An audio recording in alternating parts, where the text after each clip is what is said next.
അങ്ങനെ മുത്തനബി സല്ലല്ലാഹു തങ്ങൾക്ക് നരക കാട്ടി നബി സല്ലല്ലാഹു അലൈഹി വസല്ലമ തങ്ങ നരക കണ്ട് ബന്നൽ പിന്നെ ദുനിയാവിൽ നബി സല്ലല്ലാഹു തങ്ങളുടെ ലൈഫ് സ്റ്റൈൽ എങ്ങനെക്കും, സ്വർഗ കണ്ട് വന്ന നബി സല്ലല്ലാഹു തങ്ങളുടെ ലൈഫ് സ്റ്റൈൽ എങ്ങനെക്കും അല്ലേ? സ്വർഗ കണ്ട് വന്ന ഒരാൾക്ക് എന്താവും? ഞങ്ങളുടെ പൊട്ടു കാര്യങ്ങൾ കണ്ടിട്ട് അതിൽ ആകർഷിതരായിട്ട് ഞങ്ങൾ എന്തെല്ലാം വിധമ്പാക്കണം.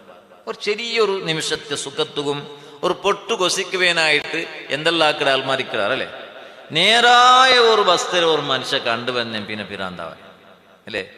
അജബല്ലിൽ മുഹിബ്ബി കൈഫ യനാമു കുല്ലു നൗമിൻ അലൽ മുഹിബ്ബി ഹറാം. അത് എന്തേ ചൊന്ത റൂട്ട് കിട്ടെങ്കിൽ പിന്നെ ദുനിയാവിടെ എനിക്ക് ഇഷ്ടമേക്കില്ല. ഔലിയാക്കന്മാരുടെ സ്റ്റോറിയെല്ലാം കാണുമ്പോൾ ഇങ്ങനത്തെ പോവാ ഇങ്ങനെയായില്ലേ അല്ലേ? ಅಂಕೆಂದರು ಡ್ರೆಸ್ ಇಡೋನು ಚೊನ್ನಟ್ಟರು ಅಂಕರು ಕರೆಕ್ಟಾಗಿ ಅವ್ರು ಚಂದത്തെ ಡ್ರೆಸ್ ಇಡೋನು ಚೊಂತ ಅಂಕ തോന്നിട്ടില്ല. എന്തേ ഈ പൊട്ട് വേണ്ടങ്ങ് നിരിച്ചാറ് ഒറിജിനൽ സെലക്ട് ആക്കിയാറ്.